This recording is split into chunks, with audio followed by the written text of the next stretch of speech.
In today's video, I am diving deep into the forest looking for macro photos just like these.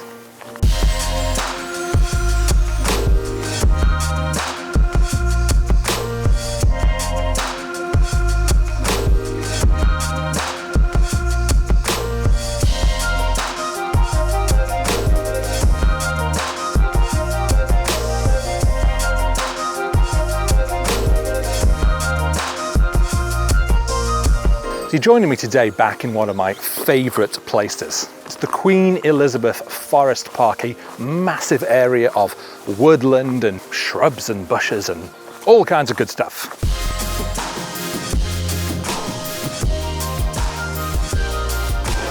It's a really lovely morning here. It's one of those days it's absolute pleasure to be out walking with the camera. It's quite bright sun already, even though it's quite early in the day. And that isn't necessarily great for macro, certainly not forest scenes, because you can often get quite harsh contrast, those bright shafts of sunlight coming through the darker, shadier undergrowth. So I sometimes find that it is easier doing macro shots, certainly, as I say, forest macro on more cloudy, overcast days. In fact, some of my favourite macro days have been when I've looked out the window, I've seen that the weather is looking basically foul. The sort of days where you think, oh God, I don't want to go outside. I just want to sit at home with a cup of tea. As I so often do, I have come out with no agenda, no idea really where I'm going. I have no idea where this leads or what I might find, but it's such a beautiful area. And on such a beautiful day, it's great to just wander around, explore and see what I can find.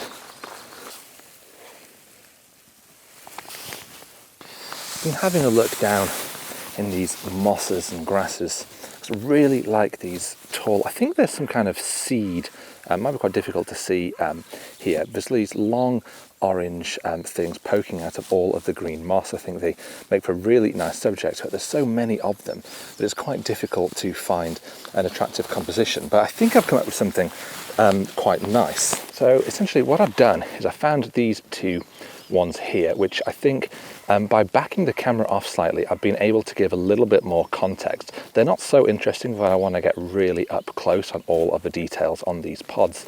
But I really like how they stand out in this scene. But I want to use quite a wide aperture because I want to make sure that we keep a lot of separation between these and the background, keep that nice dreamy look. So I'm at about f3.5. I have manually focused already on this top pod. We can see there it is pretty much pin sharp. I'm on a tripod, 80th of a second, and there's my shot.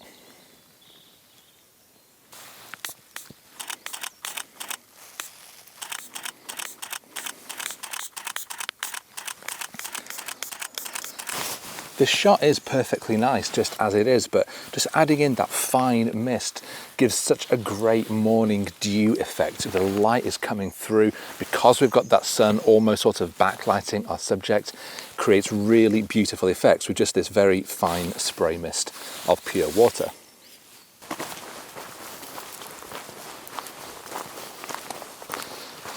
Of course, looking for such tiny subjects though, working in just an endlessly vast area makes it very difficult to find something to shoot. So what I'm doing is basically just sort of wandering along until I find things like old logs or nice sort of patches of maybe shaded moss that might have things growing in it, or, you know, there's plenty of sort of cut down trees covered in various things that may well have something good to shoot.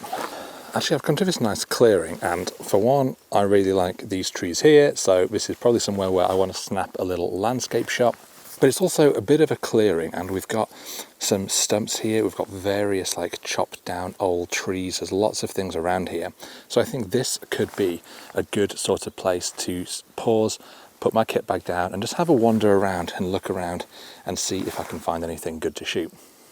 Straight away I found this little lichen here, which I think is a similar one, if not the same one that I photographed in a recent video, or at least tried to. That video was about failing to photograph something. So I've got it set up here with the lichen in the right thirds of the frame, giving it quite a bit of negative space, again because I really like giving these things context, really showing them in the area where they're growing. But I want that really nice sort of dreamy feel to the shot, so I want a fairly open aperture. In this case I'm going for about f4, giving me a shutter speed of 80th of a second. I am going to have to focus stack this. Unlike last time when I tried to do a focus stack with about 3 images, I'm going to take loads basically to make sure that I've got every single bit nice and sharp, so hopefully I can combine those in post and have a really good looking image.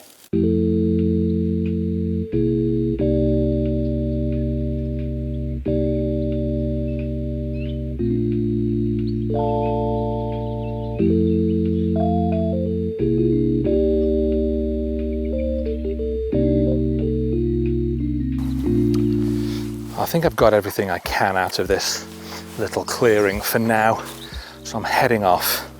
I'm going to go and grab my car and go to a different part of the woodland.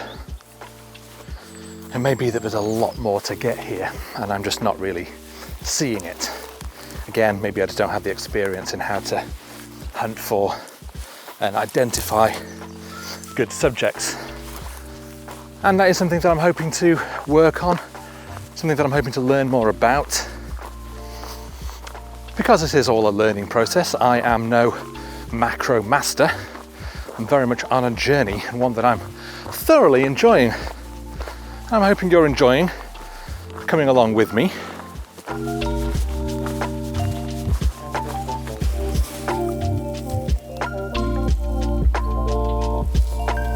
Really like these little pine cones or fir cones, whatever they are, on the end of this little twig. Got a vertical composition that allows me to follow the line of the twig itself, covered in these lovely lichens. So I'm going to focus stack this, starting from right down here, the base of the twig, and then focusing gradually towards the end, hopefully getting a lovely sharp image all along here, but still with a lovely out of focus background.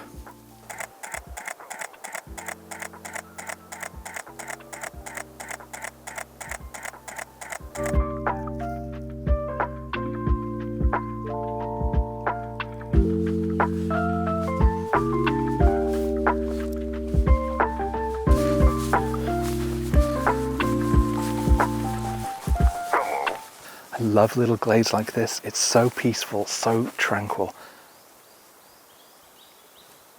All I can hear is the birds, a slight breath of wind, and that's it. It's glorious. But like before, I don't know necessarily what I'm going to find in here. It could just be more of the same. The ground is just a blanket of beautiful green moss with various other mosses, grasses, lichens and things all growing out of it. We've got trees, we've got fallen branches, we've got decaying wood that could hold opportunities. There's so much here. So I'm really glad that I parked up. I've just come to explore this little area because it's a sort of spot that even if I don't get a single photo, I can't think of anywhere I would rather be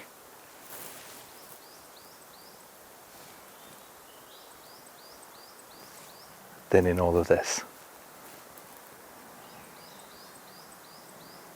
So my process for looking for shots is going to be basically the same. I've popped my gear down over there, don't need that on my back while I'm just scoping things out, but I'm looking around trying to see if anything in particular catches my eye. I don't know what that might be, but often I look for contrast.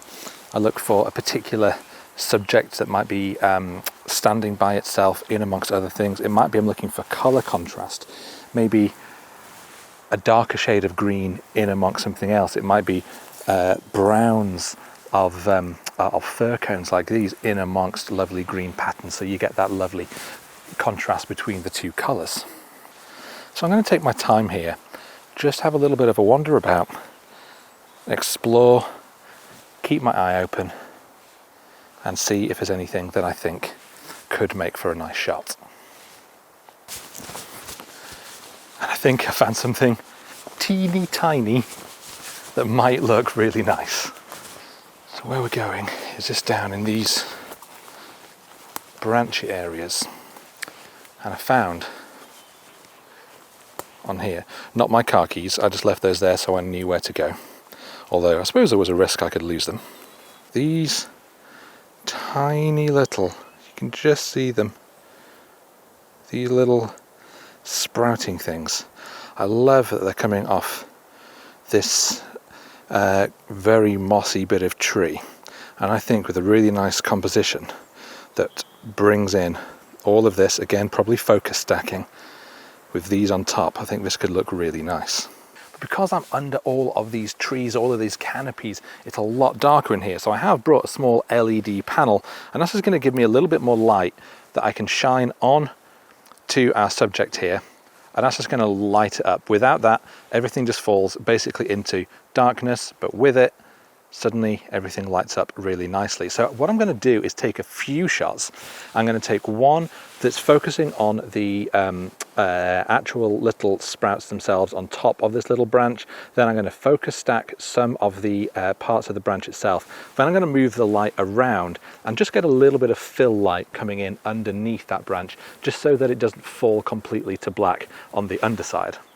I'm going to try and keep the light in pretty much the same place. I'm at f18 for this, 25th of a second, focusing first right on the outside of those. That isn't nowhere near light enough. I need almost half a second for this shot. Focusing first right on the outside of the little twig.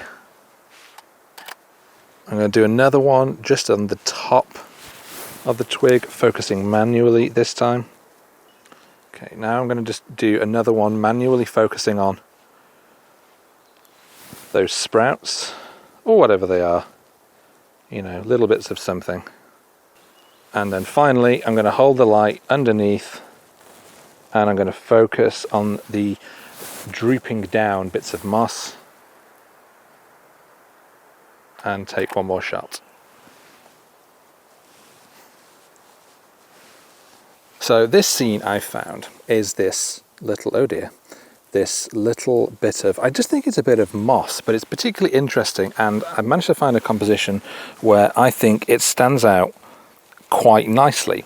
So I'm actually using mixed lighting here. I'm using flash, and I've got this as a background light. I want to give it a little bit of edge, make it look like we've got some of these sunbeams out here casting through our scene. But because it's backlit, the front of it gets quite dark, and so I'm just filling in those shadows by just propping up my little LED so it fills in those shadows here.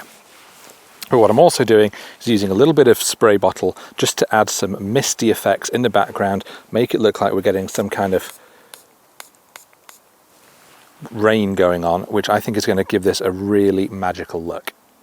So I've manually focused on the middle of the bit of moss. I'm at about f4.5, difficult to see because I've had to flip my camera to get it nice and low to the ground, and a shutter speed of a 50th of a second, which is enough to capture some nice ambience as well and to allow these to light up. So if we just take a quick shot without the spray bottle, it's perfectly fine. It's well exposed and those lights are nicely balanced. We're getting the nice backlight from the flash and we've still got that fill light coming in from the LED. But when we do the same thing using the spray bottle,